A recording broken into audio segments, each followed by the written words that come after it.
بسم اللہ والحمد للہ والصلاة والسلام علی رسول اللہ اما بعد الدرس الثانی والعشرون محاسبۃ النفس 22واں درس نفس کے محاسبہ کا بیان۔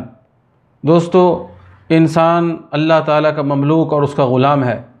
جس طرح کمپنی میں کام کرنے والے لوگ وقت کی پابندی کرنی ان پر ضروری ہوتی ہے اور واجبات کو ادا کرنا ضروری ہوتا ہے، یہ دنیا بھی اللہ تعالیٰ کی ملک ہے اور اس کی بادشاہت ہے، لہٰذا ہر چیز کے بارے میں اللہ تعالیٰ ہم سے سوال کرے گا، ہمارے جان کے بارے میں، وقت کے بارے میں، اسی طرح ہماری جوانی کے بارے میں، ہمارے علم کے بارے میں، ہمارے تمام معاملات کے بارے میں۔ اسی لیے اللہ تعالیٰ نے فرمایا یا ایھا الذین آمنوا اتقوا اللہ ولتنظر نفس ما قدمت لغد واتقوا اللہ ان اللہ خبیر بما تعملون۔ اے ایمان والو، اللہ سے ڈرو اور ہر آدمی یہ دیکھے کہ اس نے قیامت کے دن کے لیے کیا عمل پیش کیا ہے۔ اللہ سے ڈرو، یقیناً اللہ تعالیٰ تمہارے ہر معاملے کو جاننے والا ہے۔ اللہ تعالیٰ ہر باتوں کو جانتا ہے۔ یعلم الخائنۃ الاعین وما تخفی الصدور، خیانت والی نگاہوں کو جانتا ہے اور دل کے راز کو جانتا ہے۔ اللہ تعالیٰ ہر چیز کو جانتا ہے میرے بھائی، لہٰذا محاسبہ کی دو قسمیں ہیں۔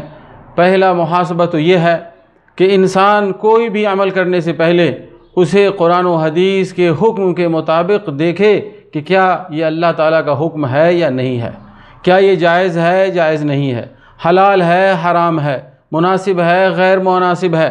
لہٰذا اس کام کو کرنے سے پہلے قرآن و حدیث میں دیکھے، شریعت کی روشنی میں اسے وزن کرے، اگر جائز ہے کرے، اس کے لیے مباح ہے وہ بھی کر لے، حرام ہے رک جائے۔ اور دوسری قسم یہ ہے کہ جب اس سے یہ عمل ہو چکا ہے تو اس عمل کے بعد اب کیا حل ہے اس کے لیے، اس نے کر لیا، اطاعت میں تقصیر کی اللہ تعالیٰ کے حق میں، حرام فعل کا ارتکاب کر لیا، اب وہ کیا کرے گا، کیا عمل ہے اس کے لیے؟ تو میرے بھائی، وہ اللہ تعالیٰ سے توبہ کرے، اخلاص کا مظاہرہ کرے اور اس کے بعد اللہ تعالیٰ کے سامنے گر گرائے، اللہ تعالیٰ سے معافی طلب کرے۔ اسی طرح ہر عمل کے لیے وہ اپنے نفس کا محاسبہ کرے، ہر بات کو وہ دیکھے کہ اس نے جو کام کیا ہے وہ بہتر تھا بہتر نہیں تھا، اچھا تھا خراب تھا، جائز تھا ناجائز تھا، تمام باتوں کو وہ دیکھے، اور اگر اس سے غلطی ہو گئی ہے، اگر اللہ تعالیٰ کے حقوق ہیں تو وہ اللہ تعالیٰ کے حقوق کو ادا کرنے کی کوشش کرے اگر ممکن ہے، اور ممکن نہیں ہے تو توبہ کرے۔ اگر بندوں کے حقوق ہیں تو بندوں کے حقوق کو ادا کرے۔ یہ ہے محاسبۃ النفس میرے بھائی۔ جس نے بھی نفس کا محاسبہ کر لیا وہ بندہ کامیاب ہو گیا۔ پیارے نبی جناب محمد رسول اللہ صلی اللہ علیہ وسلم نے فرمایا لن تزول قدم عبد حتی یسأل عن اربع، کسی بندے کے قدم ہل نہیں سکتے جب تک کہ وہ 4 سوالوں کا جواب نہ دے دے۔ پہلی بات اس سے پوچھو عن عمرہ فیما افناہ، اس کے عمر کے بارے میں پوچھا جائے گا کہ کہاں لگائی اس نے، وعن شبابہ فیما ابلاہ، اور اس کی جوانی کے بارے میں پوچھا جائے گا کہ جوانی کہاں خرچ کی، جوانی کو اللہ کے راہ میں لگایا نہیں لگایا، وعن مالہ وعن علمہ ماذا عمل بہ، اس کے علم کے بارے میں پوچھا جائے گا کہ اس نے عمل کیا یا نہیں کیا، وعن مالہ من این اکتسبہ وفیما انفقہ، اس کے مال کے بارے میں پوچھا جائے گا کہاں سے کمایا اور کہاں سے خرچ کیا۔ میرے بھائی، اس دنیا میں لوگ پولیس سے ڈرتے ہیں، حکومت سے ڈرتے ہیں، قانون سے ڈرتے ہیں، اس لیے وہ کوئی بھی غلط کام کرنے سے پہلے 100 دفعہ نہیں 1000 دفعہ سوچتے ہیں، لیکن اللہ تعالیٰ کی گرفت سے نہیں ڈرتے، نفس کا محاسبہ نہیں کرتے۔ حکومت اور قانون تو ان چیزوں کے بارے میں آپ سے پوچھے گا جو ظاہراً دلیل ہے، جس کو دیکھا ہے لوگوں نے، سنا ہے کانوں نے۔ رب ذوالجلال تنہائی میں بھی کوئی انسان اگر غلطی کرتا ہے تب بھی اللہ تعالیٰ اس سے پوچھے گا۔ اللہ تعالیٰ نے فرمایا ان الحسنات یذھبن السیئات، اس کا تدارک یہ ہے کہ انسان غلطی کرنے کے بعد نیکیوں کا سلسلہ جاری رکھے، زیادہ سے زیادہ وہ نیک عمل کرے، نیکیوں سے بدیاں ختم ہو جاتی ہیں۔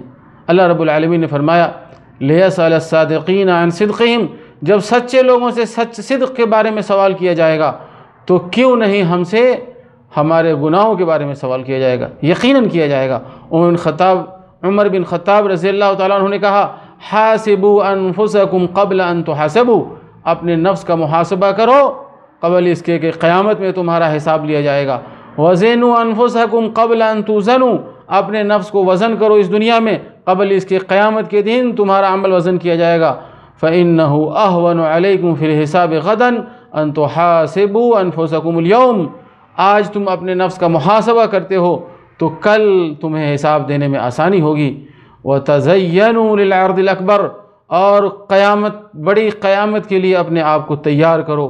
يَوْمَئِذٍ تُعْرَضُونَ لَا تَخْفَى مِنْكُمْ خَافِيَةٌ، جب تم پیش کیے جاؤ گے اور تم پر نام اعمال پیش کیا جائے گا، کوئی چیز پوشیدہ نہیں ہوگی، سب چیز ظاہر ہو جائے گی۔ میرے بھائی، اللہ تعالیٰ سے دعا ہے کہ اللہ رب العالمین ہم تمام لوگوں کو نفس کا حساب کرنے والا بنائے۔ لہذا نفس کا محاسبہ کرنے کے فوائد ہیں، انسان اپنے عیب کو جانتا ہے، اللہ سے خوف کھاتا ہے، مومن فائدے اور نقصان کو بیلنس کرتا ہے، قیامت کے دن سے پہلے دنیا میں اپنا حساب کر لیتا ہے، اللہ تعالیٰ کے حکم کی تعمیل ہوتی ہے، آدمی غفلت سے دور ہو جاتا ہے اور ایسے لوگوں سے دور ہوتا ہے جو اس کو گمراہ کرتے ہیں، اور اللہ کی محبت حاصل ہوتی ہے، اور اسی طرح وہ اللہ تعالیٰ کے حق کو پہچانتا ہے۔ اس سے دل بھی اچھا ہوتا ہے، دماغ بھی اچھا ہوتا ہے، اعمال بھی اچھے ہوتے ہیں۔ وصلی اللہ تعالیٰ علی نبینا محمد وعلی آلہ وصحبہ وسلم۔